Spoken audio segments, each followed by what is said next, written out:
Hello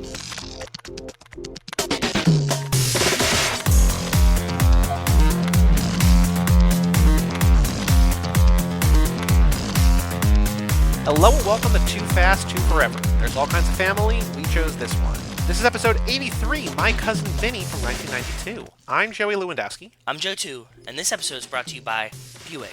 What makes an SUV captivating, a car refined? It's more than just a list of features. It's an essence, a feeling, an emotion that endures even after you've arrived, inviting you in and leaving you wanting more.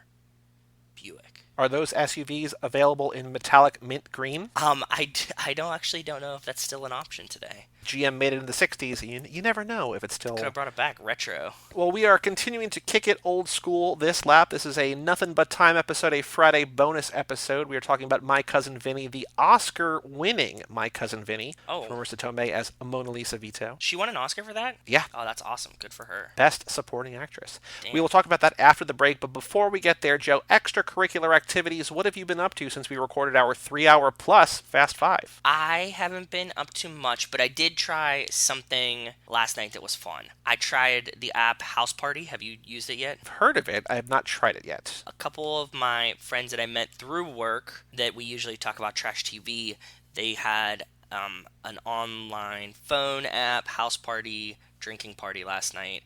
And so Rachel and I participated in that. And it's pretty much just like video chat, but then they have some games like kind of like a Cards Against Humanity's Apples to Apples, cool drawing game that's kind of like Pictionary. And then they have like trivia games. So it's like Jackbox times Zoom. Exactly. It's just both of those things. Yeah, and you could just like, like if you see your friends are in like a thing, you can like join it. Like it's not like the greatest, best app, but it's fun. That's what we did last night. What else? Oh, and the other important thing that's very cool is that I recorded a high school slumber party, which I don't know when it's coming out. I'm unsure. Yeah, I have no idea either. I know he's recording a ton. He's releasing 2 a week. I did one with him since he started. Like, I've done 2 with him. He put 1 out, and then there's another one that he's sitting on. But, like, yeah, I don't know. It feels like he's got a whole bunch. That's what he seems to be doing. Yeah, because I talked to him today. If you guys don't know, I usually go over there, hang out with Brian, do high school slumber party, and we usually talk about Lifetime movies that are set in high school, right? I had an idea. I can probably say it, right? I can say what movie we did. Yeah, so we did Identity Theft of a Cheerleader, which was great, and because I messaged you telling you that we were doing this, and you were like, well, great, now I don't ever have to watch that movie. Right. Because in true Lifetime fashion, the title tells you the entire film. Yeah, we did that, and I have some plans to do more Lifetime high school movies with Brian, too. It was actually a blast. It was a fun episode. All of these wacky Lifetime movies, they're all kind of the same goofiness, right? So. And I saw rumblings on Twitter that if he does the Twilight movies every year, it seems like next year you're going to join him and Kate to do a run-through next year for #TwilightForever. Yes, so yesterday I was watching all the Twilight movies. You've extended beyond just Breaking Dawn? Yeah, so I think we've mentioned it here before briefly, but like I love Twilight Breaking Dawn Part 2. I think it's an excellent shit film. It's like it just has everything I want in it, and it makes me really happy. But I had never seen any of the other ones, so I had like no character passions, right? Like I'm not sided with anyone. Right. I knew about the rumblings of like Team Jacob, Team Edward, and stuff like this, but like I didn't care. The only one I saw was Breaking Dawn Part 2, didn't read the books. So, like, I just think that that's a perfect movie inside the bubble that it's in. Yesterday they were all on, I forget what network, maybe USA. Paramount. It was Paramount, had them all. Oh, okay. They started playing them, like, and it began, like, right around the time that I woke up. So I, like, put the first one on, and when Rachel came down, she was like, oh, shit, they're playing all of them. This is cool. We can watch these, and we were just, like, bumbling around yesterday in the house. I was like, you know what? These are actually all very good movies. But it was the first time I watched them. They're all terrible, and like each in their own beautiful way. I was learning some more of the backstory because like I just knew like they kind of have their own language, right? Because it's like fantastical, right? Mm-hmm. So they have like all of these words that they use that I had no idea what any of them meant in Breaking Dawn Part 2. Like they're talking about like doing these specific things that like I don't know what the words mean. So I was like learning those yesterday. I was expressing this to like I was tweeting about it. Brian and Kate saw it. Did you ever watch them? I've seen the 2 Breaking Dawns as well because How This Can Be covered those, but I haven't seen the early ones. I don't think. Okay, so in the first one, there's like a way too long scene of them playing vampire baseball, and they're like I've seen that. My dad loves that scene. He likes those movies a lot. I don't know why, really? But he called me and he's just like, "Hey, watch the scene." I was like, "Okay, like why are they doing this?" She's like, "I don't know, but isn't it cool?" And I was like, "No, I mean not really." So, so that's the part that I was watching yesterday, and I was just like, why is there a vampire baseball scene? Like it's not essential to the story I think it's just to show that they're strong, right? and fast, I guess. but you could just show that with other Right. things besides, like, you don't need to get together and they're like, oh, we have to wait for it to storm because we can only play baseball in the storms because we hit the ball so It's loud. so loud that, yeah, they need to mask it as thunder or whatever, right? This is just really dumb. So, like, I was tweeting about that. Kate and Brian saw it yesterday. They invited me when they do their next lap. I don't know if I don't think they're calling it laps. We call them laps. No, I think they are. Like, they Okay, basically cool. they referenced this show and they were talking about basically stealing this format and doing either. I think they joked about doing a separate podcast, but I think it just might just be on High School Slumber Yes, Party. it's gonna be. That this year they're doing all five, him and Kate, and then I guess next year if they do it again, they're gonna just add you in for lap two, I guess. Yes, so that's what we talked about yesterday. Brian invited me. Kate agreed. So next year when they do their five Twilights, I will be the ride along guest. To be fair, the invite was there since they did the first one, but you were refusing for a while because you're like, I only want to stay in my bubble. I don't want to go outside my bubble. But now, Yeah, it's a whole new world. it's a whole new world. Jasmine and Aladdin for me, man. Mm-hmm. That's what I did. I finally watched Twilight movies. I think that they're all like trash pocket. You know what I mean? That's a good Sure. description of them. I would watch them again. They're hilarious. So yeah, I'm about it. I can't wait to join them next year. It'll be a while, right? Because we have to wait for a while. But I'm excited to talk about them with them. Anything else that you've been up to? No, what have you been up to? We did not play Risk on Thursday night. We were going to start a new game of Risk. We did not. Instead, we created ourselves. Okay, so I was telling you this. Yeah. I felt like I was trapped in Groundhog Day because, as I've been giving updates on my fantasy baseball in MLB The Streaming. Show Yeah. update, we got to the final game because there's like 11. There's 12 teams, but two teams are playing each other. So like 11 games. I was streaming all the opening day games. Yeah. And literally, as I start the final one, somebody was like, hey, it would be really cool if we created ourselves and put ourselves on our teams. And I was like, Yeah. yes, I agree, but that's a lot of work. And then, like, all the stuff that I did in the last couple of days doesn't matter. I have to redo it all. Yes. And so we quickly, like, because there was like a back and forth, and like everybody was like, yeah, that would be super cool, but like, I don't want these things to not count and this and that and whatever. Yeah. And we kind of quickly, surprisingly for us, because we never come to things quickly, but we quickly realized let's make a new franchise, a separate franchise. All 12 of us plus. So the game only lets you make 18 people. I don't know why it doesn't let you make a whole team, but it can make up to 18. So it's a 12 of us plus a handful of other people, and we're going to basically take over another franchise, like another team in another franchise, save completely, and just take on the MLB. So we're still working on creating players. Okay. So instead of playing Risk on Thursday night, we just created like 8 of the players. I created another handful the other day. We've still got, I think, another 5 or 7 to go. But it was a nice compromise that, like, it's more fun. Like, it's just a team. Like, there's going to be the 8 of us batting 1 through 8 in an NL Yeah. team. And then we've got, I think, 3 starting pitchers and a closer. And then we've got some other people. But, like, it's going to be a lot of fun once that gets going. I've been watching a lot of quote unquote baseball as I've been streaming our Yeah. games a lot, which is cool. I was saying that this is fun, and my idea when you pitched this was that I think that you guys should add yourselves to the teams, but it should be realistic stats, a la Walt Hickey when he went and like tried out Yes. for Madden, Yep. and that you should all be like 30 overall. You know what I mean? Yeah, so like, we were like, they were also saying, my friends were saying like we should be realistic. I was like, oh, so we should be like 40s overall. They're like, no, like we want to actually be. They're like, how about we be like Nick Markakis, who's like a 35, 36-year-old. Like he's still a good player, but he's just like all he can do is kind of hit singles. Like he's hit like 320, 330, but he's not like a great all around contributor. Yeah. He's just a guy who's like good, but he's not great. I was like, okay, let me look him up, and he was a 73. They're like, that's perfect. 73 sounds about right. That's like enough that that the games aren't going to be like lopsided, but at the same time, like you're not blowing anybody out, and like you still kind of need to get lucky. Right. And so what we're doing is we're going to be all, I think, like we made like the how many people have we made? 10 or 11, I think, that we've made. We're all in like the 73 to 77 range, I think. And then there's one guy in our league who is a lawyer who we always joke about, like, I don't understand why you debase yourself by, like, hanging out with us. Because, like, he's just as much of a nonsense idiot like we are, Yeah. but he's, like, a better person. So we're going to make him, like, an 80, I think. We're, like, Whoa. you're objectively better. Like, he's going to be our star. He's going to be our 3-hitter or whatever. But it's going to be a team full of, like, average guys. But Yeah. what's interesting is that, like, even as we do this, even as we, like, make ourselves, I feel like I'm able to kind of game it where things that don't matter, like there's like bunting traits, and there's like, I don't give a shit. Like, we're not going to bunt, whatever. Like, I mean, the computer's going to do what the computer Yeah. wants to do, but like there's things you can sort of turn down to turn other things up. And so it's like a fun sort of give and take for like, we're like, okay, this feels about right. And then we go back to the screen, we're like, oh, we're a 78 or whatever. We got to lower ourselves a little bit. Or like, Yeah. oh, we're only like a 68. Like, we have like more room to play. Okay. And so there's some fun balancing there.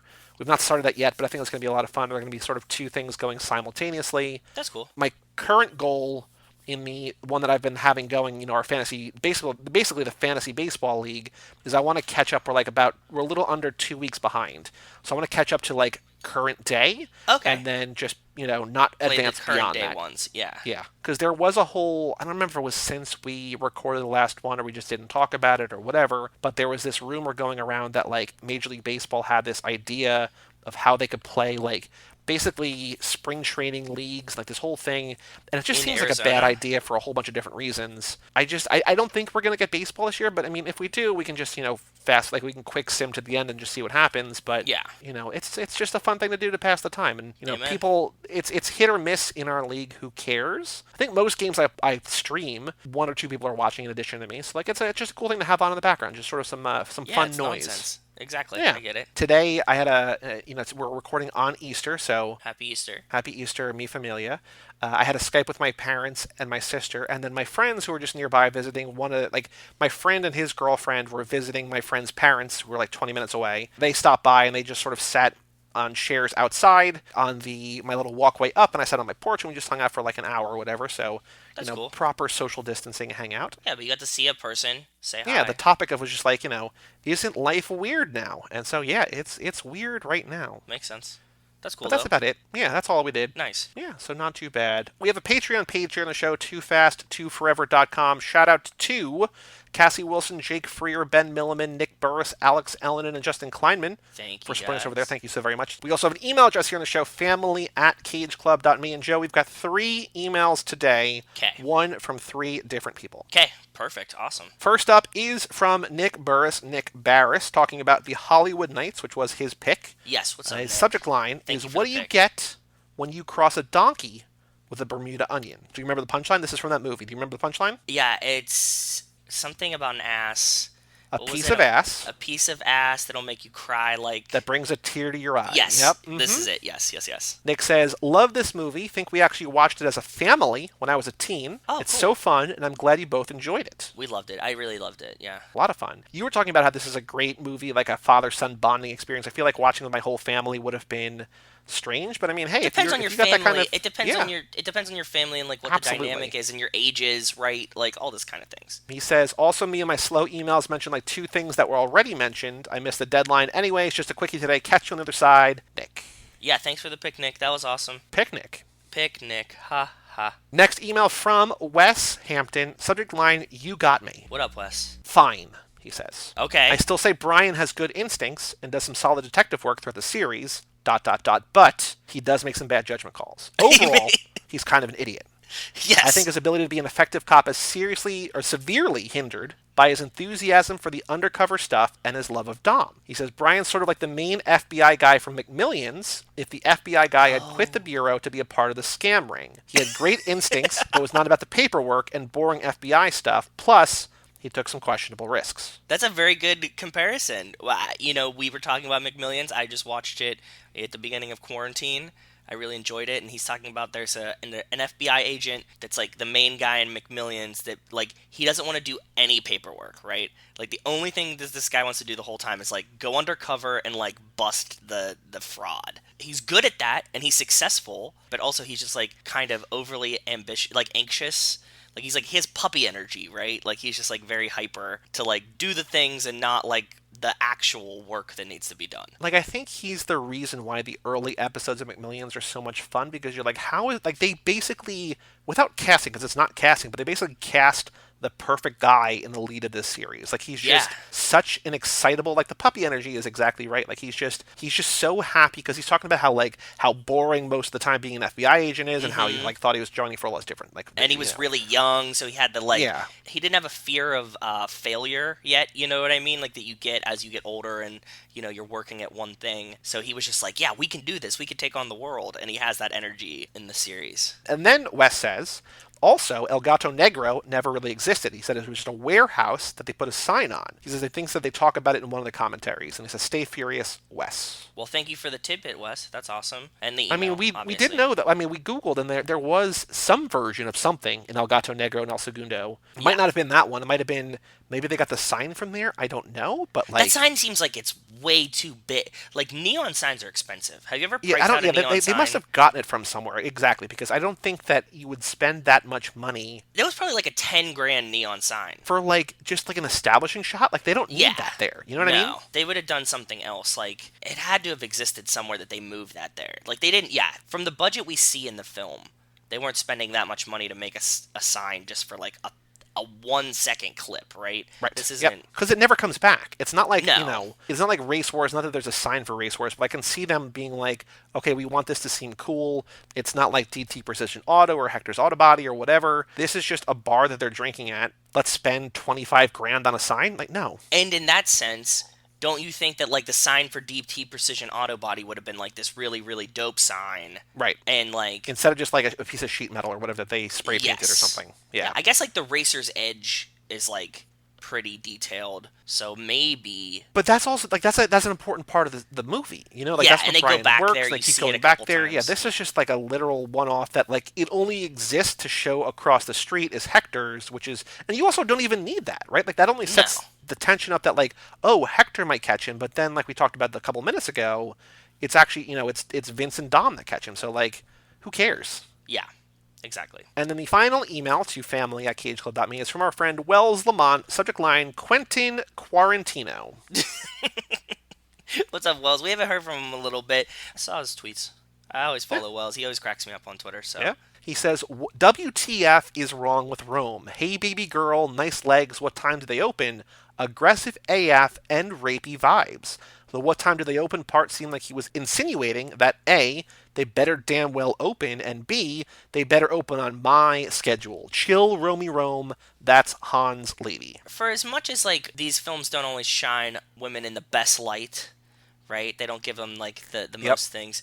We also don't get like super overtly creepy lines until this film, right? This is like the like didn't you pull out when Brian So you announces it? smack that ass as you grab it. Yeah. Yeah, like like this is the one that they took like a lot of risks misogynistically like In this particular case, not that this is defensible, but I think that it's kind of him showing off in front of Tej and like him being trying to be that alpha and being like, bro, yo, yeah. look at this girl, she's so hot, let me hit on her. In an ideal world, this works and they go have sex, like it's a win for him, but I feel like he's not doing it to hit on Has her that ever as much as worked? to show off in front of his friends. You know what I mean? But has that ever worked? This is like the thing that like No, I mean it maybe. like Not for in me. real life, like But I've also never said it. Any woman that I've ever talked to, they're like, oh man, like we get catcalled, and you're like, yeah, but like, have you ever stopped and like been like, oh yeah, that construction worker that's like calling me vulgar names across the thing, like I'm gonna go talk to him. I think it works on Kimmy Schmidt, but like that's intentionally so. Like Jane Krakowski's character likes being catcalled, and like Titus likes being I'm catcalled saying by the in guys. real life though, has a No, guy ever not in, like, successfully catcalled a woman? right, and I think it works in that show because they're making fun of the fact that like it never works. Yeah,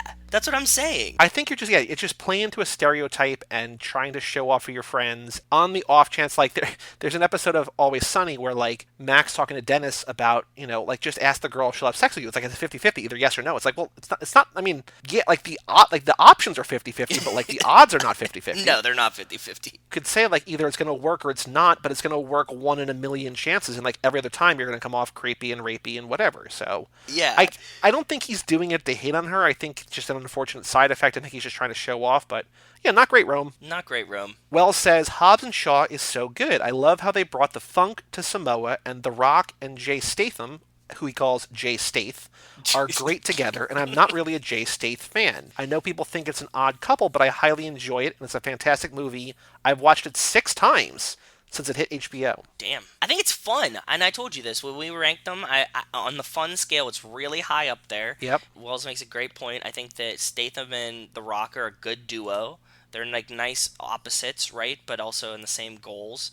So, yeah, I'm a big fan of it. And I think on our last episode where we were talking with Roxana, I think her Yes. points about it being like it's a weird movie in that it's a Fast and Furious movie that basically pretends that it doesn't exist in the Fastiverse. Yes. It's like, hey, these are characters in the Fastiverse, but we're not going to reference anything else. Nope. We're not even going to talk about Decker, or we're not going to talk about Owen. Really, it's Nope. like I don't. It's a very strange middle ground. I guess that's why this Fast and Furious presents, as opposed to like Yeah, we talked a lot about that. That like the presents is the operating word in that. Wells says, remember when I said I only listen to this podcast in the car so I'm able to give it the full attention it deserves? Well, I haven't gone anywhere in a while to do quarantine, so I Thank had to you. catch up on 3.5 episodes, and there was too much stuff I wanted to talk about, so I'm not going to talk about any of it because it's too overwhelming. Instead, I'm just going to ramble on about random stuff. Okay, that's totally fair, and we love it. Thank you. He says, random stuff number one. Okay. I drove my pregnant neighbor, whose cats I take care of when they're on vacation, to the hospital to give birth. Oh, look at you. Damn. Essential worker, in a sense. Yeah. Did you like full shut down the road? Did you have a police escort? Were they corrupt cops or were they That's what I'm legitimate saying. cops? Was there a safe involved? Like, how did this work? Did you turn all the lights to one direction? Like, He says, I was speeding and it was thrilling. Ooh. She's my neighbor and her husband's always out of town and the baby was 2 weeks early. I got to the hospital, sprinted inside and told the doctor the deal, and we rushed her in on a stretcher bed. I answered a few quick doctor questions and I left because I wasn't family. Yeah. You're family to us. You are And was family to not us. allowed to be in there, nor did I want to be. Husband rushed home from out of state the next day and they had a baby girl. The hospital is only a 6-minute drive from my house. I got there in 4. Oh, That's some Winston Wolfe shit. he must have had a spoon engine. It's 30 minutes away. I'll be there in 10. Yeah. Random thing number 2. I ate escargot for the first time. I didn't like it, but didn't hate it. If I have to eat it, I can, to not be rude. Have you ever eaten it? No.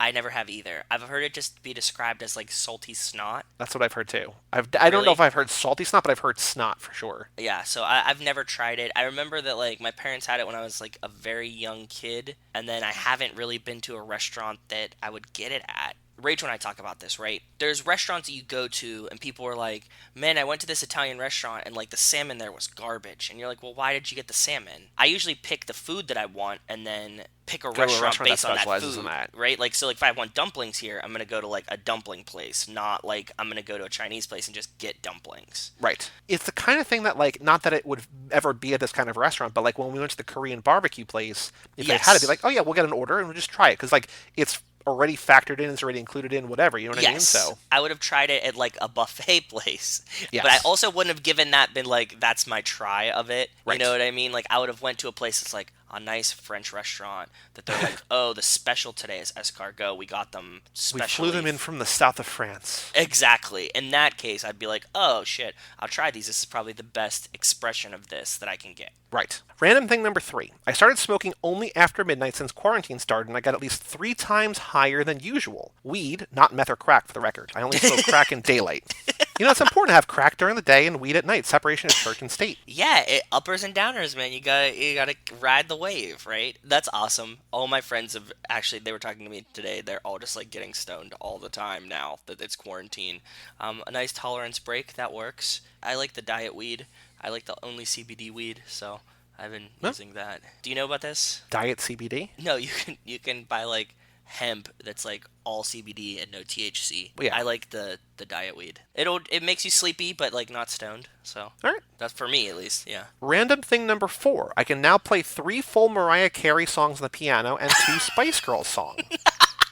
He says, Which ones? Fantasy Remix, Always Okay. Be My Baby, and We Belong Together. Wanna Be and Stop for Spice Girls. Oh. I don't know how to play piano, so I can only teach myself songs I know to get the melody. It's remedial as it could be, but it's fun. It sounds awesome, and that reminded me that when we were having the house party group chat last night, there's this app called Song Quiz. You can imagine what it is, a la Lifetime Is it like movie. Beat Shazam? Exactly, that's precisely what it's like. But what we were doing is, one of my friends that was on the call she was using her boyfriend's phone, and we were playing as a team against other people. We would hear like the song clip, and we would be like, Oh, like I know exactly who this is, right? And like somebody would get the artist, somebody would get the song, and then we would like submit that, and they'd be like, yes. So we were like crushing, these random people that were Sure. playing, not knowing that they were playing like a team of like six, right? Right. Yeah. I just watched Takers, and it's funny how there's Paul Walker and Paul Walker Jr. in the movie. It's just a younger P. Walks, but with a P. Walks from 2F2F who delivers lines in unconventional ways. Yeah. I don't know if I know Takers. Do you know Takers? I've never seen it. I think listener Jason recommended it to us before. So Takers 2010. Oh, Idris is in it too. Idris and Paul Walker and Hayden Christensen and Chris Brown and T.I. and Matt Dillon and Zoe Damn. Saldana. Yeah, I've never seen it though. A seasoned team of bank robbers, including Gordon Jennings, Idris Elba, John Raway, Paul Walker, blah, blah, blah, blah, blah, successfully complete their latest heist and lead a life of luxury while planning their next job. When Ghost, T.I., a former member of their team, is released from prison, he convinces the group to strike an armored car carrying $20 million. As the takers carefully plot out their strategy and draw nearer to executing the grand heist, a reckless police officer inches closer to apprehending the criminals. Nice. I feel Sounds like I interesting. vaguely remember this movie coming out, but I remember haven't seen it. T.I. and I remember the name Ghost, but I don't remember. Like I never saw this movie. Wells, did you like it? You didn't say if you liked it or not. Yeah. It looks like it has like an average to like it's just like it's one of those okay ratings on Letterboxd where it feels like in the right mood it could be really good, or otherwise it'd be like, yeah, it's fine. That's a movie. That takes up time. Yeah. Exactly. He says, I'm not actually caught up fully. There's now 3 episodes I haven't listened to. I've tried listening in my house, but I was playing games and I wasn't absorbing your words, so I put it on hold. I can't wait to catch up. It'll take a few days tops once I start driving again. All right, brosips, y'all keep it real. I'm going to go finish these tacos I made and pass out. Awesome. Enjoy your Oh, tacos. wow. He sent this at 4 a.m. Pacific time. Okay. So he was just smoking from midnight to 4 and then eating I guess tacos. So. That's what Wow. I'm guessing is Well, happening. Wells, too. stay safe, keep smoking weed, and thank you for writing in. We can't wait for you to catch up, too. The last episode we recorded, I knew was wildly long while we recorded it, but also Yes. in editing it, I'm just like, oh, this is really, really long. It is. And also what makes it even longer, and this is a good thing, is that Roxana is so well spoken that she's not like stepping on her words, and so I'm not editing things out. It's not like it's Yeah. not like there's really dead air or stuff. It's just like, she's making coherent thought after coherent thought, and I'm just like, yeah, okay, I can't cut this out. Instead of editing me, who has no coherent thoughts and just all rambling. Yeah, So. exactly. I feels mean, you a little basically bit fell asleep during that episode anyway, so there's not a lot of you to edit out. No. I was like just listening to you talk. Like there was a lot of good energy and talk going on. So Yeah. I just like stepped back and was like, let it breathe, man. But that's all the emails from today. Thank you all who've written in. Family@cageclub.me if you want to write in. Just say hi. Send us your rankings. Let us know if this is if this is too many episodes. Let us know. Yeah, true. Family@cageclub.me. And then, Joe, I also checked on Apple Podcasts. No new reviews. If you don't want to write an email, if you don't want to support on Patreon, just please leave us a review. 5 stars. Say something nice on Apple Podcasts, please, and thank you. Thank you. Yes. On the street. So I actually have one bit of news that I did not share because it's not the headline says one thing and then there's nothing really in the body that's about that. Okay. And then I also have something that I shared with you on Google. I don't know if we didn't talk about it yet because I didn't send you a link. I just shared it with you on Google Docs. But Yeah, I remember. I forget. I'm sorry. I'm getting so many emails from work right now. I'm like doing. oh no, more it's work fine. than Like normal. I intentionally didn't bring it up because I wanted to bring it up here. So the first thing I brought up, a weird kind of crossover in what we're talking about on another podcast, but there's a thing on Slash Film from a couple days ago that says Dwayne Johnson reflects on being passed over for Jack Reacher, which let him make Fast 5. Wayne Johnson got passed over for Jack Reacher. Yes. So I think it was relatively early-ish in his career. I mean, it's the fact, what we talked about with Nate when we talked about on the Rocky Maivia Picture Show, that this was kind of like Fast 5 was in a way the movie that kind of made The Rock a movie star.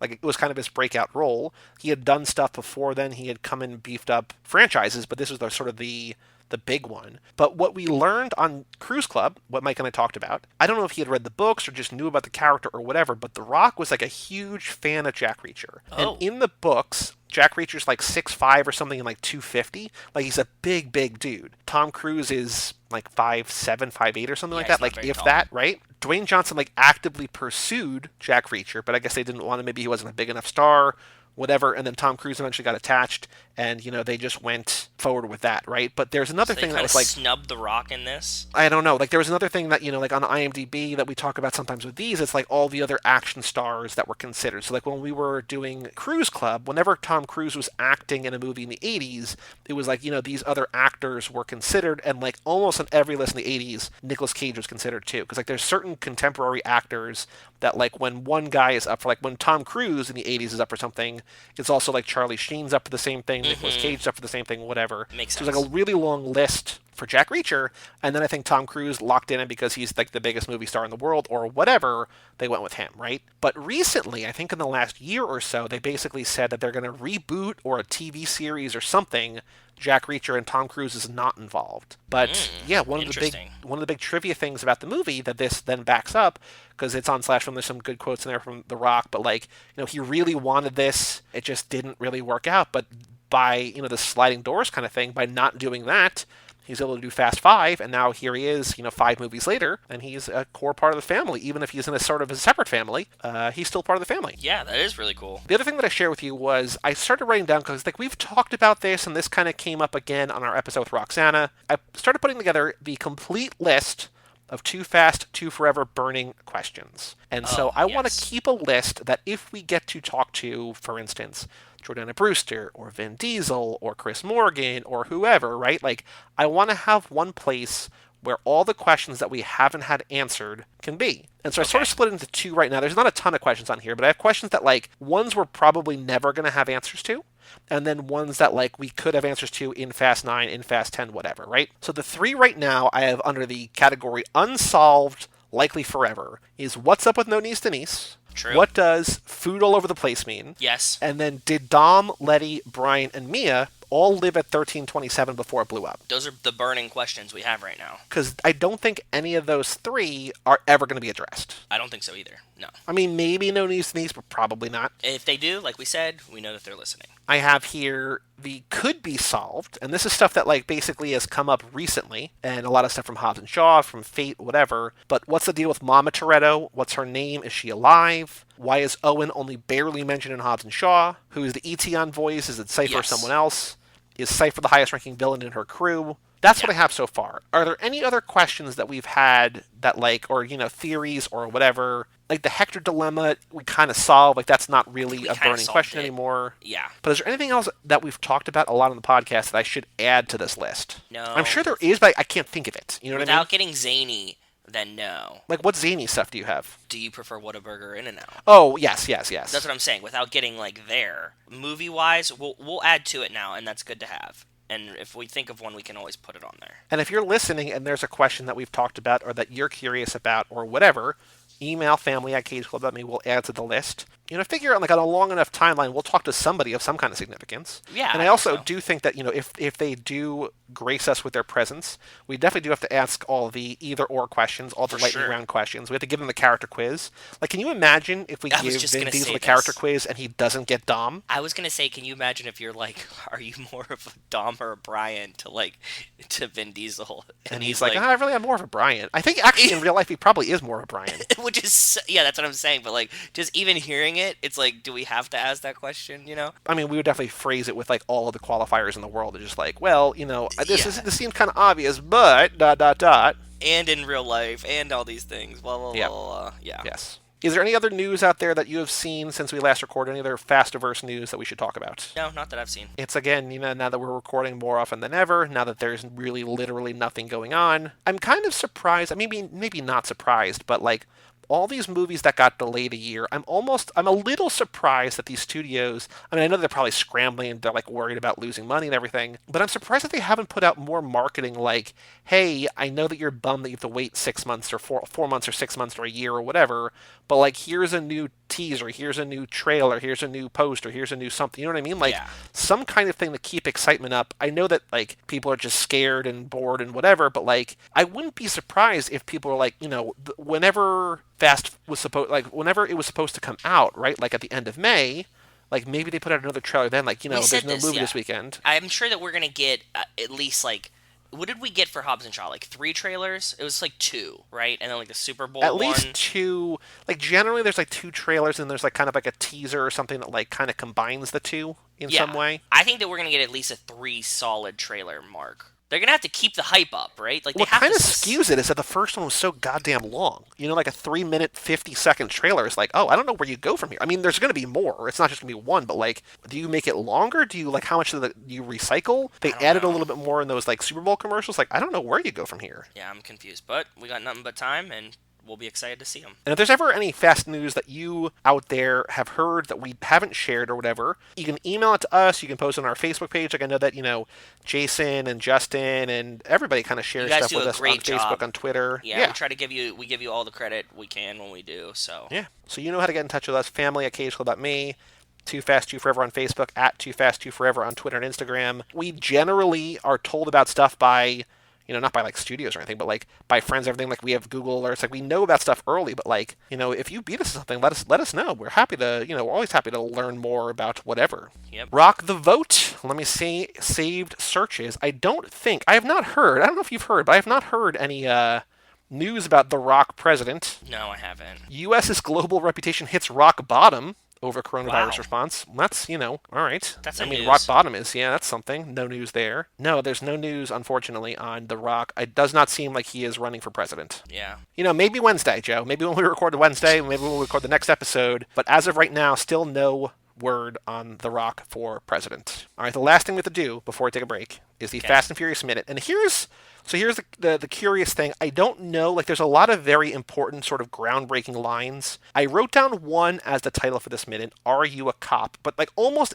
any line said in here could be the name of the minute. Yeah, it could be. Do you like this as a title? I like that as a title, yeah. Cool. And Hector is going to be running 3 Honda Civics with spoon engines. And on top of that, he just came into Harry's and he ordered 3 T66 turbos with NOS and a Motec system exhaust.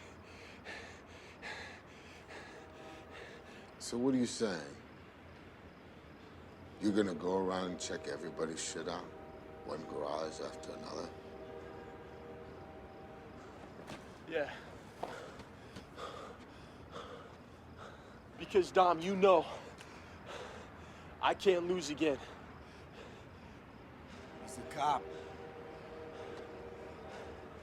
He's a cop! You a cop?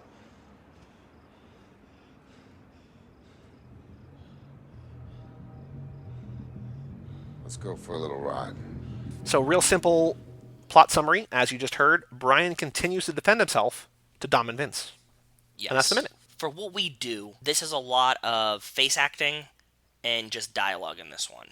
So there's not a ton in here, but we get the kind of meme, the Reddit meme, right? The spoon engines. Don't let this distract you from the fact that Hector is going to be running 3 Honda Civics with spoon engines, T66 turbos, and Motec exhaust systems. Well, T66 turbos and NOS with Motec exhaust systems. Because there wasn't a lot in there, I wanted to dig into that a little bit.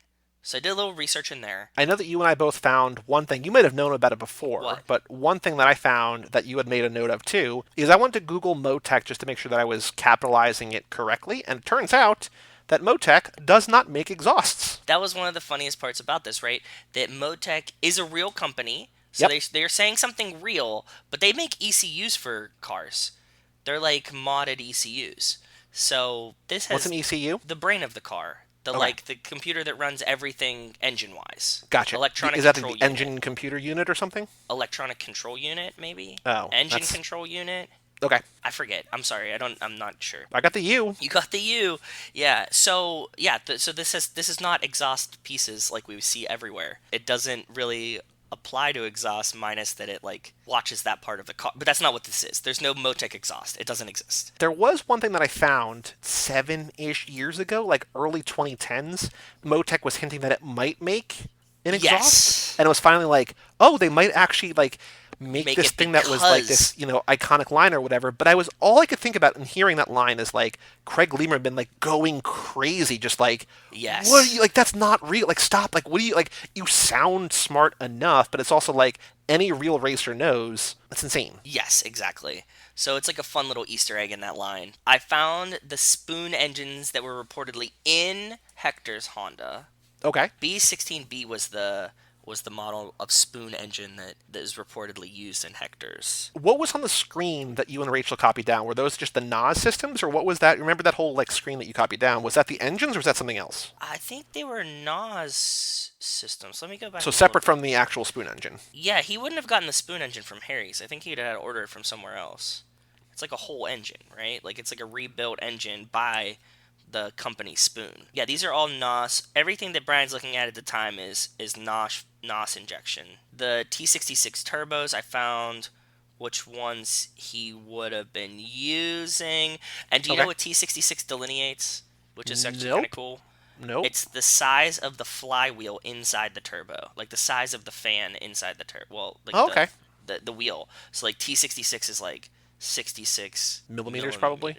Millimeters? Yeah. Yeah. 66 That's like 6 centimeters would be centimeters. Yeah. huge. Yeah. That's what it was. That's what I looked up this time. I got some links in there to cool stuff of Very like cool. what turbo it would be and what spoon engines and the laughing about Motec. Yeah, if you want to check that out, the Fast and Furious a Minute document on our Patreon page, so go check that out. The best way that I can describe this minute, and I was saying this to you, and it sounds counterintuitive, but it's accurate. It's like one of the most important minutes in the movie that has nothing visually going on. That's true. Which is kind of a good way to do it, that you're not stimulated by what's on the screen, you're focusing on the dialogue right there.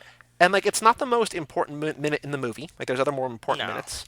And it's not the movie where there's the least going on, but it feels like the comparison, the juxtaposition between what's being said and what's being shown is kind of greater than it is in most other parts in this movie. It's very guided and directed on how they want you to perceive this one. The thing that I was thinking about this minute that I didn't bring up yet, something that I would always dwell on, is that Brian never says he's not a cop to Dom. Right.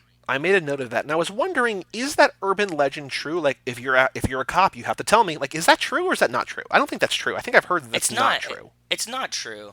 Because we've seen it on like all these cop shows that we watch, like, when cops are undercover, they're like, "Are you a cop? You have to tell me." And they're like, "I'm not a cop." And then they arrest the person like if they're undercover, no. They don't have to tell you that they're a cop. But I think that's kind of what they're playing on here. Like he kind of shakes his head, but it's in a way that like I can't believe you're asking me that question. Like it's a non-answer. And also, sort of if by you're answering. not a cop, you'd be like, "Fuck no." Right. This is another one of these things like don't answer a question with a question type situations. Yes. Like if you're not a cop, you're just gonna be like, "No, I'm not a cop." Like Right, exactly. I'm absolutely not a cop. You look at me. I'm not a cop. It makes me wonder though, like they say there, so they catch Brian in Hector's, and they're like, "What are you doing in there?" And he's like, "Hector's running spoon engines, blah blah blah." Yes. And so you say, "Are you a cop?" And he says no. The upside of this, like, okay, fine, Brian's not a cop, but he's a rat, and he's a narc, and he's a sneak. Like, do you want that kind of person in your crew? Like, you get the insider advantage, right? Like, theoretically what your competitors are racing with. He already proves he's not trustworthy. Yeah, and, like, if people find out, they're gonna, Dom's reputation is gonna take a hit, right? It's like, even if because Brian's doing the thing for the cops, like, he's trying to figure out if this is actually, like, if Hector's the one who's jacking the trucks or whatever, but he's saying to Dom, no, I'm just checking because I can't lose another race. And it's like, okay, but like you're a rat. What are you doing? Yeah, you're like, being sneaky anyways. Like it's not a good there's no upside here for Brian. It's just you still got busted. That's why he's the buster. I was also wondering, like, most of this minute, and I don't know if it's like intentional, I don't know if like they captured it while talking, I don't know if it's like this weird kind of layered in sound effect, but for most of the minute there's like a train whistle or some kind of whistle blaring in the background. And I wonder if there's any significance there at all. I wonder if it's signifying that, like, Brian, like, they're on the run, like, train it's whistle, a flash like, on forward the go. to Fast 5. It was a huge foreshadowing that 5 films later in the franchise, after they divert and then reboot it, that there would be a train heist. But there's also, at the end of this movie, they jump the train tracks, right? Oh, like, there's a train in this movie too, so. Maybe it's a little foreshadowing to the end of this movie. I don't know. But that's a good point, yeah. Just trying to draw meaning from these lines that don't otherwise really have much going on because it's, we're about to see Brian and Dom go off and like we're going to get some more heart to heart. Like, like we're getting to things where there's more stuff visually going on, but right now it's just, Brian basically continuing to beg for his life while he has a shotgun pointed at him. True. Any other thoughts about this before we get to the trivia question? I think I covered all the things I wanted to talk about. I think there's two different ways that we could take this trivia question. The one that I have written down, what is Brian's excuse for why he was in Hector's automotive, which is, I can't lose again. Or we could ask a trivia question about the kind of cars that Hector has. But to your point in previous minutes, it's kind of like obvious trivia, sort of, in that like people know about it. You know what I mean? So yeah. Do you like one of those paths of questioning, or is there something else that you want to talk about that we have not talked about yet? I like the path of like, what is Brian's excuse for why he was in Hector's? So if the answer is he can't lose another race, what are the wrong answers? Because this is what's tricky. Like, I don't know. Like, I don't know what else you would say. That's like wrong, but also not right. Like, you could say like, Hector stole from him, maybe? No, this is all too obvious. I need to find another thing. What element of Hector's car does Brian... and again, like, it's a very hyper-specific worded thing. How about this one? Does Brian ever deny that he's a cop? Just yes or no? No, he never denies it, but I also feel like that's kind of too easy, but I don't know. Like, this is a difficult minute to come up with a question for. Getting into the mood of Easter and into the mood of Judas betraying him. Like, how many times does Vince accuse Brian of being a cop? Oh. He's a cop. He's a cop! And he moans like a cop. He moans like a cop. So 3? So that's the question. Like, do we want to say in this minute or in this scene? It would have to be in this scene for one. I don't know, man. I don't know. I'm torn here. That's difficult. That's tricky. There's no new clothing. There's no music. There's no signs. There's no, like, we don't even see the ground. Like, all that stuff that you were noticing in the past, like, the last minute. I mean, we could say, like, what company makes the system exhaust in Hector's car? Motec. I was going to say, how many times in the scene after Brian is caught at Hector's is it referenced that Brian is a cop? 3? So it's 3. It's 4. He says he moans like a cop, Vince says he's a cop twice, and Dom says, are you a cop? How many times is the word cop spoken? But I feel like that wording makes it sound like a bullshit question. You know what I mean? Yeah. It's a bullshit question. It's impossible to answer. We're going to have to do it. We're going to have to do, like, what is not in Hector's cars. That's the only obvious one, right? I didn't want to do that. I was trying to come up with a better one, but I can't. Or which component is not... Which components are not part of Hector's... It's not are not because we don't know. It's like, what does Brian not say? What does Brian not claim Hector bought at Harry's? Because he says he bought them all at Harry's, right? Yeah. He had the spoon engines. He's going to be running them. And on top of that, he just came into Harry's. No, he said came into Hector's and he ordered 3 T66 turbos with NOS and a Motec. Well... Oh, that's a good one. That gets really... It's spoon engines, T66 turbos... And Motec system exhaust. And a Motec system exhaust, but he says he only bought those 3 at Harry's. He didn't buy the spoon engines at Harry's. Ooh, that's spoon a good question. Wow, okay. I think we got good. That was a good one. Because he says all of these things, but what did he not buy from Harry's? Maybe we need to, like, underline Harry's, too, to be like, yeah, good. Okay, we got there finally. We took the long way, but we got there. In the end, it doesn't really matter, just like that Linkin Park song, right? So... In the end. And that was minute 50. We're now, like, kind of sort of halfway through the movie. I mean, like, in 4 more minutes, I think we'll be halfway through, but, like, the last 6 or 7 of this is credits. Like, we're halfway through, I think, the minutes we're going to cover.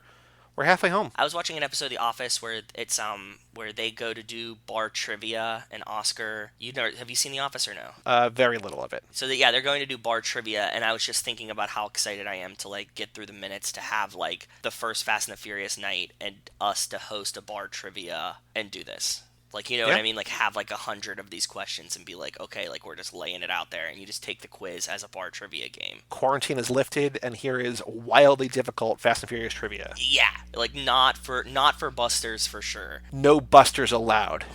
Exactly. Let's take a break and then come back to get stuck in the mud in Alabama and talk about My Cousin Vinny.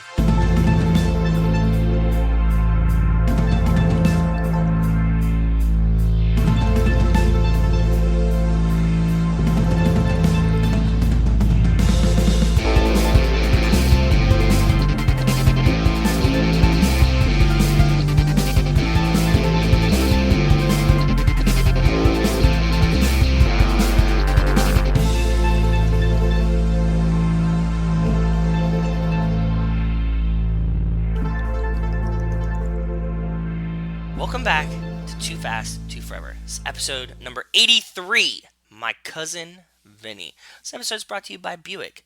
Dynamic design, crafted with emotion. Remarkably quiet cabin to purposeful features that bridge beauty and function. Every detail is designed around you. I wonder if anyone listening to this podcast has ever bought a product from one of our sponsors because of our advertisement. Based on the checks that we're getting, I hope.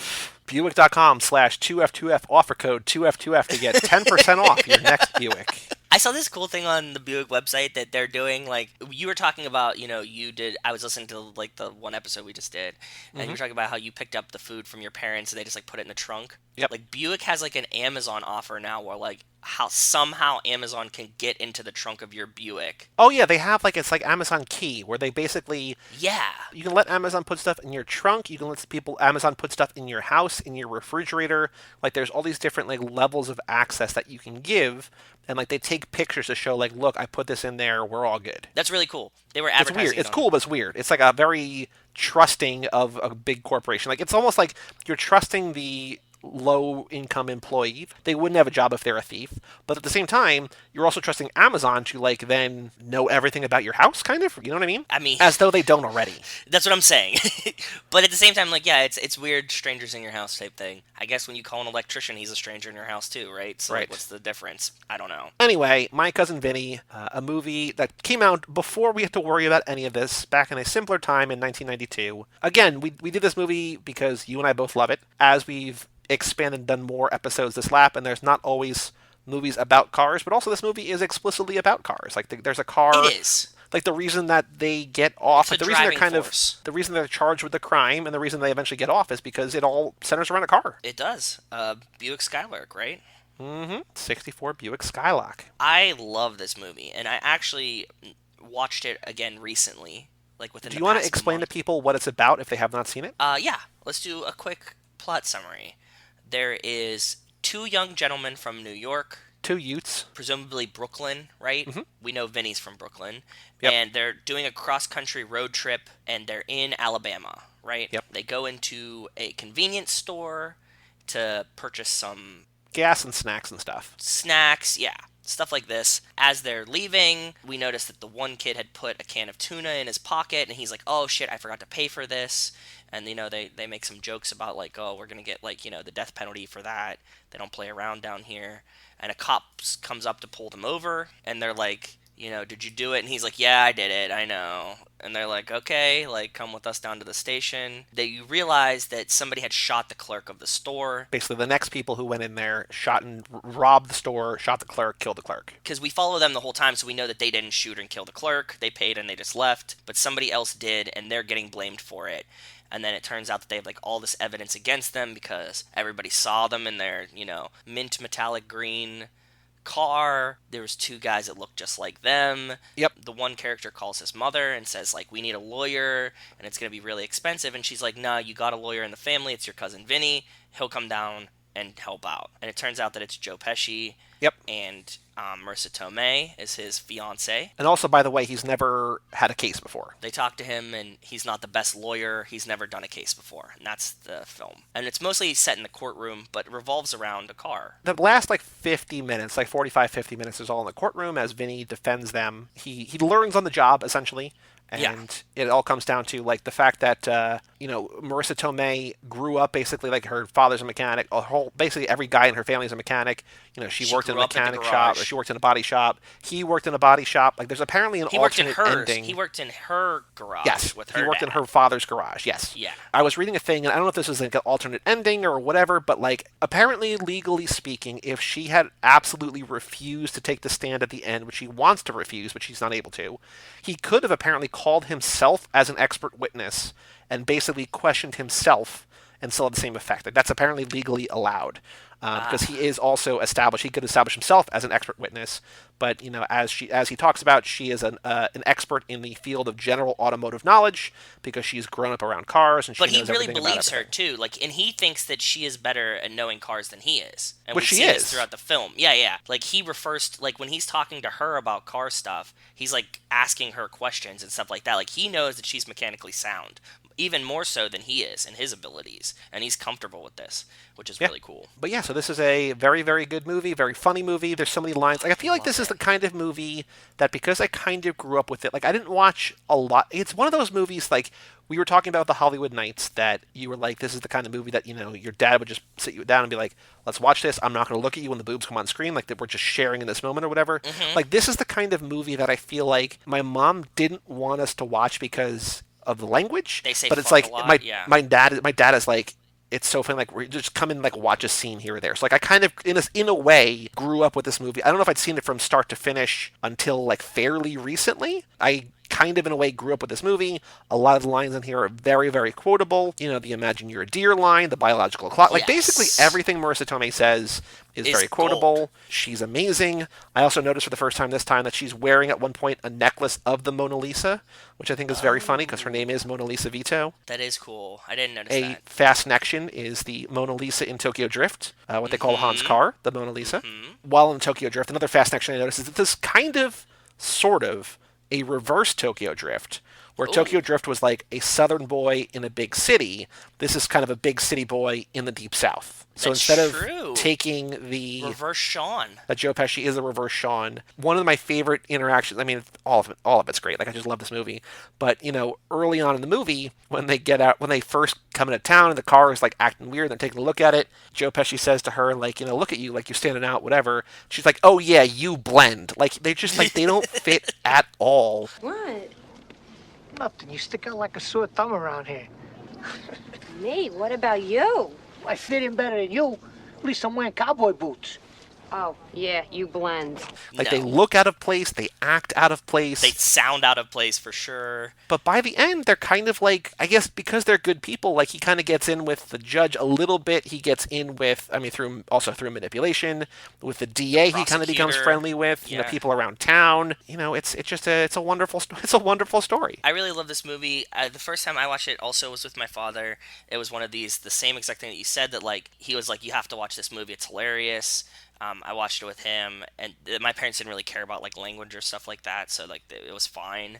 I remember loving it then, and then I don't know what we were doing recently, but like Rachel and I were talking about it, and I was like, I haven't seen that movie in a very long time, and like I want to rewatch it. We rewatched it like within a month ago, and I was like, this is great, and I think I brought it up to you when I like rewatched it. You mentioned it, and then what happened was like a week or two later, coincidentally, when we were doing our March Madness of the most annoying things in the world, my friend who was doing the write-ups and everything, and he was just putting together the bracket. Like I would basically like lay out the info of the bracket, and he would write the things and put in links and videos and stuff like that. And he put in the biological clock scene, and I was like, shit, I really want to do this. And this was after, like this I think was like basically at the start of quarantine. We had sort of been talking about like, well, we could like, why not talk about it? Because we've been talking about it for a while, and then we're just like, yeah, well, we might as well do it, and so we're doing it. Yeah, and so like I rewatched it again this morning, but I've just seen it fresh, and I still laugh at so many parts of this movie. When the friend is in jail, and he thinks that Joe Pesci's coming in to like rape him, and there's all the sexual innuendo jokes. You should be thanking me. You should be on your knees thanking me. And he's like, I'm not doing this. He's like, it's your ass, not mine. And he's like, I know it's my ass. And like, that's just such a well-written part. The dialogue is so funny, like with all the innuendos, and like, this could get like really bad and stuff, but they just like really nail it. It's so well written right there. So I was just like, this is great. But yeah, there's like a whole bunch of funny parts like this that I really just enjoy. And you're right. Anytime that Marisa Tomei talks, I just like laugh hysterically. I also get like a little moved when she wraps it up. It's like a little touching to me. What I never really put two and two together is like at the end, like because in my head the line is the defense is wrong, and the way she says it, I'm just like, and like he's happy about it. I'm like, why? Like because I don't remember the lines leading up to that. I'm like, why is he happy that she's saying he's wrong? But he's happy because he's like, I've been arguing these two cars are identical, but like I'm wrong. I know that I'm wrong, but I want you to prove that I'm wrong by saying that like they're not identical because the car that they're driving can't actually do this because of the independent rear suspension, whatever, right? Yes. Or because it doesn't have the independent rear suspension. In my head, like the breakthrough line when she realizes what he's getting at. The defense is wrong, and like he's thrilled because like the defendants like Ralph Macchio and the other guy like they look like, just so shocked. defeated. They're like, oh, like Vin, what are you doing? Like, how are you?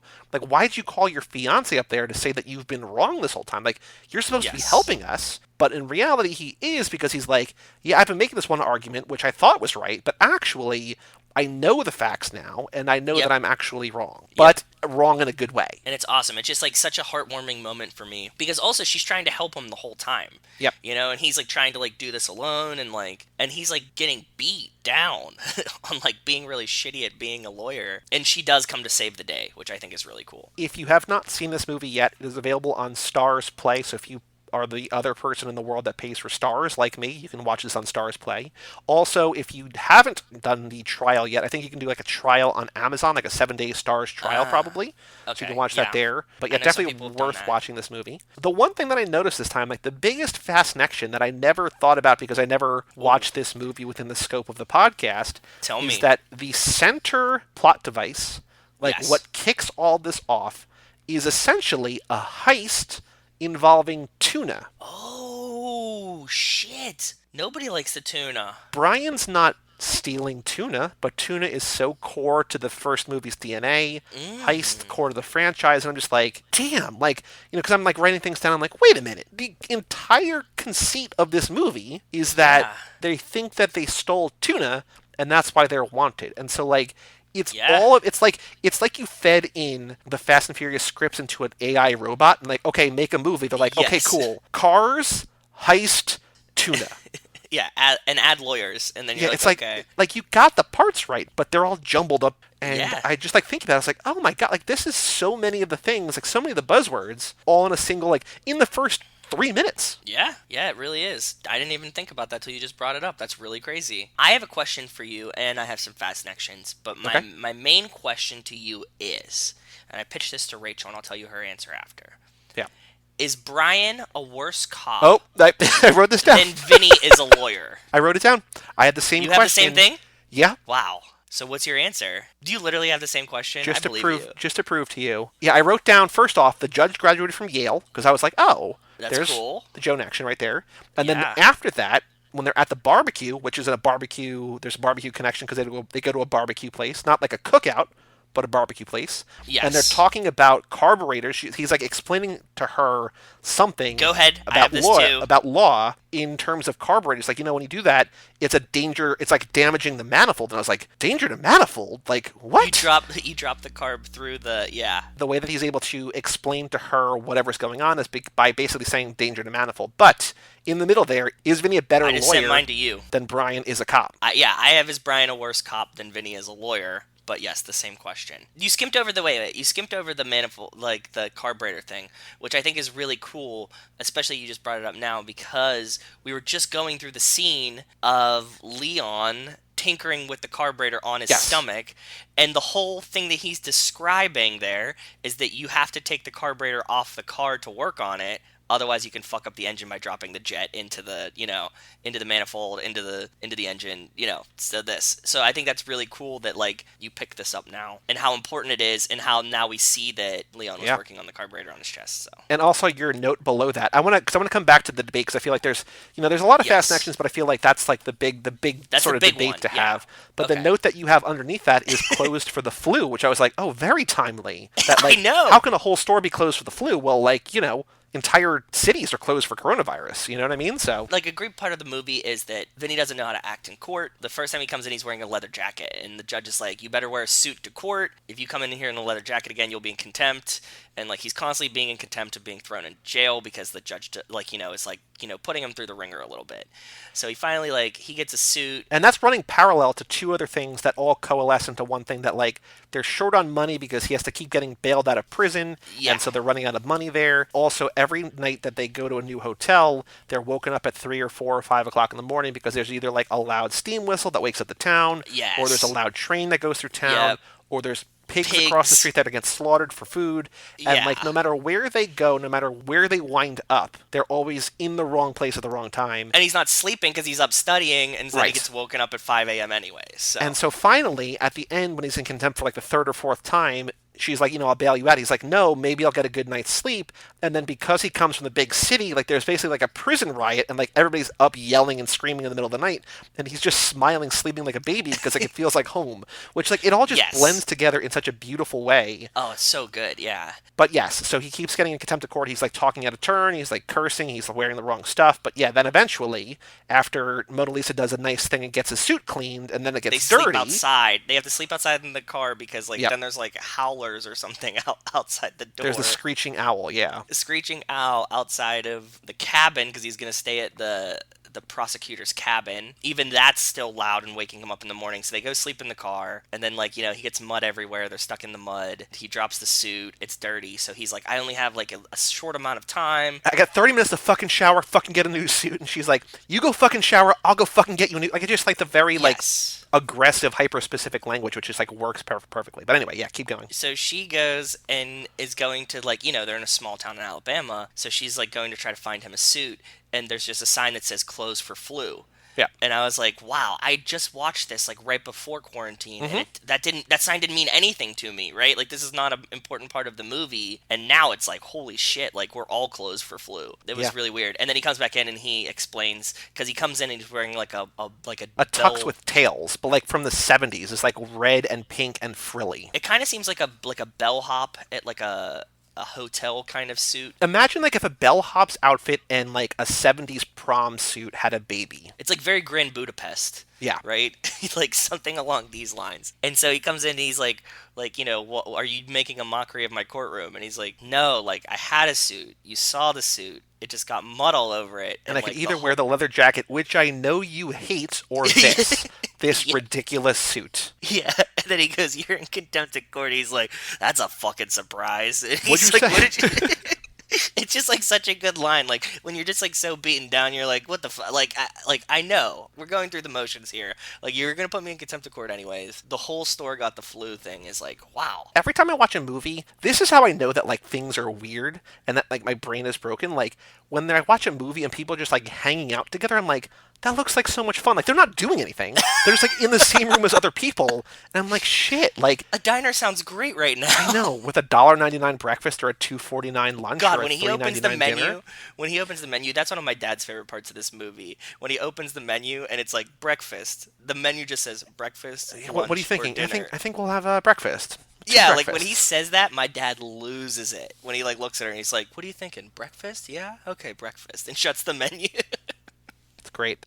It's a great part, yeah. When I just see like diners or I see people together, or like this just feels like relic of a bygone, like of a simpler time. You know what I mean? Like it's just like these weird little things.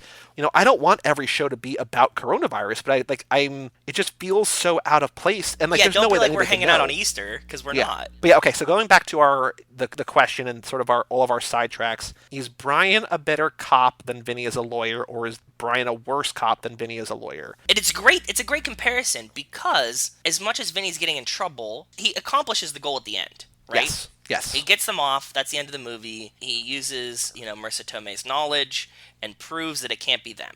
In the same sense that Brian successfully catches Vin Diesel at the end of Fast and Furious 1.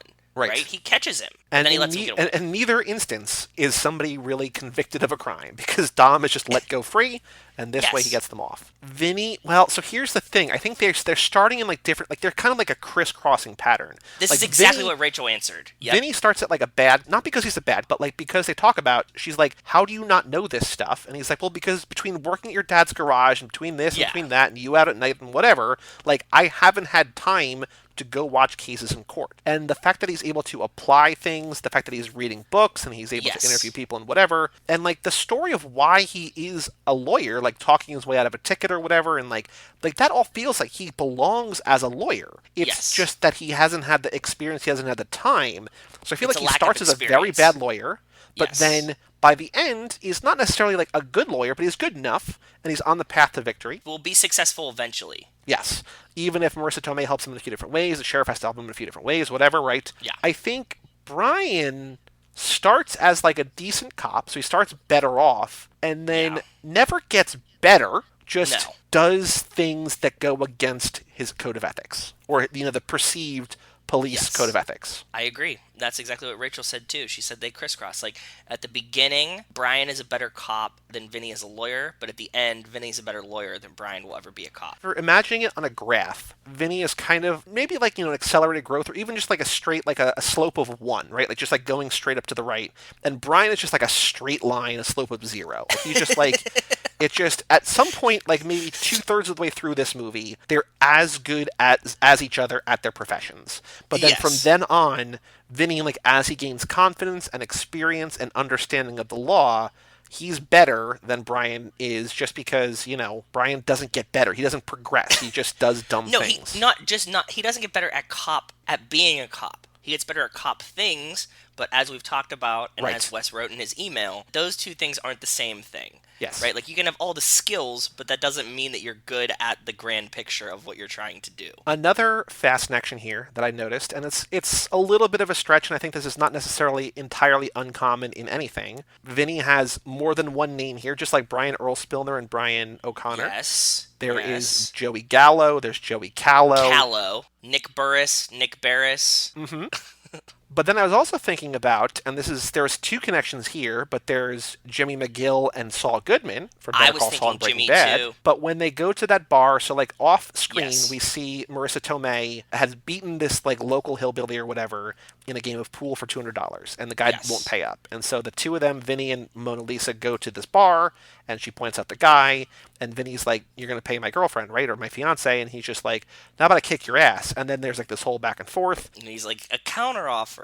As they're having this conversation, he looks and he sees a guy, and this is like the exact Slip and Jimmy, the Saul Goodman, like the ambulance chaser. I had the exact sees same a guy thoughts. in a neck brace. He's like, rear-ended? He says, "No, I fell." He, goes back to the conversation. Then he's like, "Did you fall on your property or somewhere else?" He's like, "My house." He's like, "Come on, like you're not giving me anything to work with." But I was just thinking trying to pick that, up a client. Yeah, like Saul, like Jimmy, he's got two names or more than one name. He's also looking for like this quick buck, like, "Oh, I can get you, I can get you a settlement, whatever." But the guy is just not playing ball. And then, Brian Earl Spillner, like, he's not necessarily, I mean, he is in a sense, undercover, right? He's just like, he's not the lawyer that he says he is. He's lying to the judge because he's been in the 16 years of practicing law and all this blah, blah, blah, whatever. I agree, so, 100%. Yeah.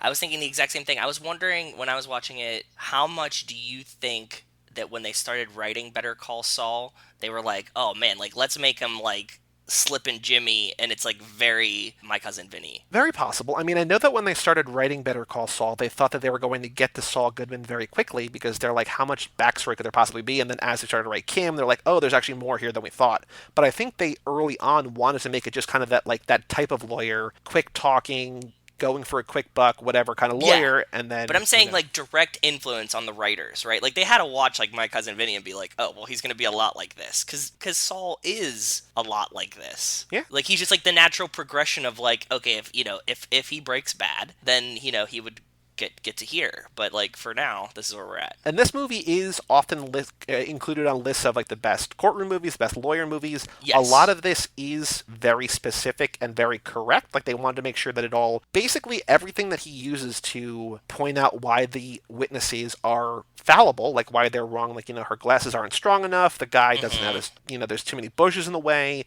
his timing is wrong, whatever. All those different things are enough to prove that, like, that he's instilling a reasonable doubt in all of these people. And so, like, he does enough actual lawyering that if this was a real court case, it would have been thrown out. Yeah, exactly. Which I think is why it works so well, because not only is it really funny, not only is it, like, are the performances great, but, like, it feels genuine. DA is almost so confident that he's like, I wish I had the murder weapon, but, like, other than that, like, I feel really confident about this, right? Like, I think he's going a little bit easy because, like, it's like the slick talking out-of-towner who, like, clearly is in over his head. Yeah. Everything else is a slam dunk. He's probably not taking it as seriously as he should be. It's easier to poke holes in things, but, like, it feels rewarding because it feels genuine. Yeah.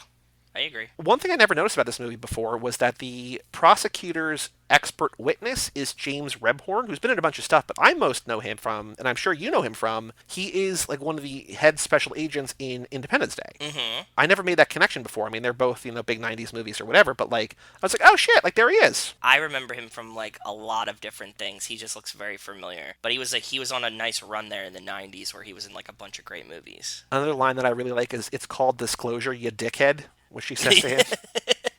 Yeah. I just love Marisa Tomei in this. Yeah. I mean, like, I don't want to gush the whole time about Marisa Tomei, but I just like really enjoy her character in this. It's awesome. I'm glad she won an Oscar for it too. That was like the first that I remembered that. So I was looking at like the other movies that were what up did she for run nomination against? that year. It's stuff that I don't know. So she beat Joan Plowright in Enchanted April, a movie that I have heard of but don't know. Judy Davis in Husbands and Wives, a movie I don't know. Miranda Richardson in Damage, I don't know, and Vanessa Redgrave in Howard's End, which I don't know. Like, it was a weird year. Best Picture that year was Unforgiven, the Clint Eastwood movie, A Few Good Men, Tom Cruise movie is there, Howard's End, Scent of a Woman, so Philip Seymour Hoffman's in there. That's what's weird about going back in time and Oscars is like these might have been huge movies. I just have no concept of like who these actors are or like what the movie is. Yeah, you were just too young for it. I get it. Are there any other? I don't know if I have any other Fastnections. Do you have any other Fastnections between this and the Fastiverse? No, I was just liking all of the car trivia. The mud and the tires thing was really funny to me. That was the only other one I had. I had that one, the carb, and Clothes for Flu, and then the whole final car proving scene where she talks about positraction and an independent rear suspension and stuff like that. And I love when she's going through that whole thing at the end and like explaining why it's not and why it's not and why it's not. Like Vinny basically looks like he just hit a walk-off home run and he's like strutting his way around the bases, like he's like walking in front of the jury and in front of the DA and just like for sure. Yep. Yeah. Same. This is a warming movie. I would imagine like a lot of people that are listening have seen this movie before. If you haven't, you should definitely go watch it because it's a classic. So yeah. Some little trivia about this. So the Utes line, which is something that instead of saying youths, which he does say eventually, Joe Pesci says Utes, which the judge is like, I don't know what word are you saying? What's a Ute? Yeah. Apparently, so the director Jonathan Lynn, who is British, heard Joe Pesci say that word, and he was like, what are you saying? And so that actually came from real life. The director. Yeah. That's cool. And speaking of the director, he proposed Fred Gwynne, who is the judge, who people might know more as Herman Munster, like the dad in the Munsters. Yes, that's right, yes. So he saw him in the movie The Cotton Club, which is a movie that I had never heard of until we did Cage Club, and it was one of Nicolas Cage's very first movies, directed by his uncle, Francis Ford Coppola. So I don't remember Fred Gwynne in that because I've only seen that movie once, and it was probably now 5 years ago. But I was like, oh, The Cotton Club, okay. Yeah, you know that movie now. Cool. I do, yeah. Little Cage connection. So there was apparently talk of a sequel where he'd be practicing in Britain, which I guess another kind of fish out of water type situation. Yeah. But Marisa Tomei dropped out, and then they tried to get another screenwriter in, and like nothing really went anywhere. But then a couple years ago, a writer, Lawrence Kelter, began a sequel novel. I don't know if the novel was ever published, called Back to Brooklyn, which is going to be like, instead of a movie, it was going to be like, just books, whatever. So yeah, I wouldn't watch more of these, but I feel like it's one of those where it's like, it's so perfect as it is. Leave it alone. My Cousin Vinny doesn't need to be a franchise. Right. Ever. The only other trivia that I have in terms of people who almost played the main roles. So at one point in an earlier version, the comedian Andrew Dice Clay was considered to be the Joe Pesci role. I don't know at what point, but then I guess as they got closer, they considered Jim Belushi, Danny DeVito, and John Lovitz for the role of Vincent Gambini. I think John Lovitz might have been okay. Yeah, I think like Danny DeVito might have been. I don't know. It's so hard to like in retrospect to see anybody else in this role. You know what I mean? Like in that role or the Mona Lisa role, there's only one name here. It was Lorraine Bracco, aka Dr. Melfi from The Sopranos. Oh, damn. I can see it. It wouldn't have been the same movie at all. Like if you remove Marisa Tomei from this movie kind of falls apart. Right. I think she's the cornerstone of it. I think it would have been a different movie, but yeah, Dr. Melfi being in it would have been interesting. She could play it. She plays, a very similar character in The Sopranos. Kind of like a guiding light, sort of? A New Yorker who can play kind of like this. When she was younger, she was like, a little bit of a heartthrobby kind of girl. So I can see it. I just don't think it would have been as perfect as Marisa Tomei. Like, I don't think he could be anybody else. I agree. That's everything I got. Do you have any other thoughts, any other notes about My Cousin Vinny? I mean, there's other lines, but I mean, at what point do we just stop saying line? You know, it's just like everything is just so well written and just I don't even know if it's well written, but it's just well delivered. Yeah, it's just tucked nicely. I kind of miss watching these 90s movies sometimes for like how well packaged they are. You know, we always talk about how long the Fast and the Furious have gotten, and I think it's like one of these like, you know, can it fit on a videotape type situations and stuff like that. Like when you had to cut it down, you kind of keep only the good and you trim a lot of the fat off. There was like a point in the movie where he's saying about why he became a lawyer. And like he's like, yeah, he was so happy when I graduated. And then like you can hear that there was another line after that, and they were just like, nope, don't need it. Just package it up real nice and tight. Yeah. And I was like, this is perfect. Yeah. At the end of last year, the end of last calendar year, I went through like my Blu-ray collection. I just sort of made a list of like the movies like this one that I had not seen in a while. That I was like, you know, I want to just like I always want to rewatch more movies, but I always find myself watching like aside from the Fast and Furious movies, which obviously we rewatch a bunch. But like when I watch a movie, it's generally something that I haven't seen before.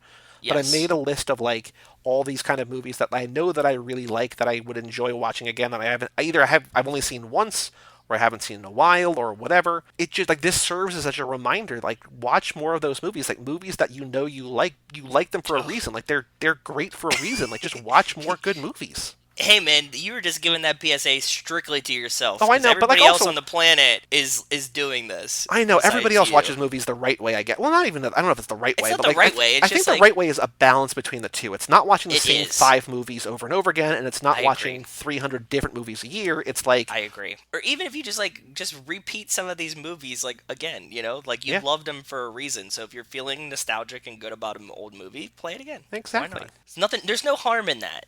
That's what I always try to convey to you. Like, in different ways and different things that like, you know, you have like a nice structure of like what you're gonna watch next, but there's no harm in being like, hey, I'm gonna put that one off and watch something that I really enjoyed again. Yeah. Well, Joe, next week we've got things that it's no harm in watching again. 2 movies that I've seen before. I think one that's new to you, but it's kind of a 2 for next week. There's a before and after, sort of. It's a little bit of a Wheel of Fortune. Kind of one movie homages the other. So on Tuesday, we've got Vanishing Point. Classic car movie, Dodge Challenger. Never seen it. Then, on Friday, a more recent movie that I know you've seen that homages that in a very big way, both in the car that's the central piece and also the final chase. We're talking about Death Proof. Death Proof, yes. So now, important to note about Death Proof, for a long time, Grindhouse was like my favorite movie. It still is one of my favorite movies. When Death Proof hit theaters, it was part of Grindhouse, which was like a 3-hour, 2-movie thing. It was Planet Terror, and it was Death Proof. And so there's like a 90-minute cut of it, and then there's also a 2-hour cut of it, which is the extended thing. There's a couple scenes that are longer. I don't know that they necessarily add a lot. I really like the movie both ways. But I think that if you're looking for the more grindhousey, sort of old school kind of vibe, I think if you want to watch this and you haven't seen it, the 90-minute version is great. I think if you really love Tarantino, you want to get the complete experience, the 2-hour version is also great. But just putting out there, in case people see there's 2 different versions, that's why there's 2 different iterations of this movie. If I have time, I'm going to watch all of Grindhouse, then I might watch the longer Death Proof. But we're going to talk about those both next week, which I'm very excited about. That's awesome. Yeah, I'm in it. But you said you've never seen Vanishing Point. I've never seen Vanishing Point. And I've seen Death Proof as part of Grindhouse, but sparingly. Like, I saw it like once when it came out. So do you think have you seen the full 2-hour version or no? I'm fairly sure I did. Like, it was one of these movies that, like, when it first came out, I put on in the background, like, a couple times. Like, I must have watched it, like, 2 or 3 times when it first came out, but I haven't touched it since, so. Okay. If you're watching along, actually, let us know, family at CageClub.me, if you're watching these or if you're waiting on the episodes. Like, I know people have written in, like, they're not listening to the episodes until they've seen the movie or whatever. Like, they ideally want to do it that way. But if you're watching along, let us know if you've seen this before, which version you've seen, if you're going to rewatch it, which version you're going to rewatch. Whatever, next Friday, 1 week from today, Death Proof. But for all things Too Fast, Too Forever, you can go to cageclub.me, facebook.com/TooFastTooForever, or at Too Fast, Too Forever on Twitter and Instagram. Email us, family@cageclub.me. Like I said, check out our Patreon page. Please leave us a nice review. And just, again, the most important thing, email us, family@cageclub.me. Say hi, let us know how you're doing in this time of quarantine. Please, yeah. I'm Joey Lewandowski. I'm Joe, too. And we'll see you next time right here on Too Fast, Too Forever. Peace out. Peace out. You Enos Piecers.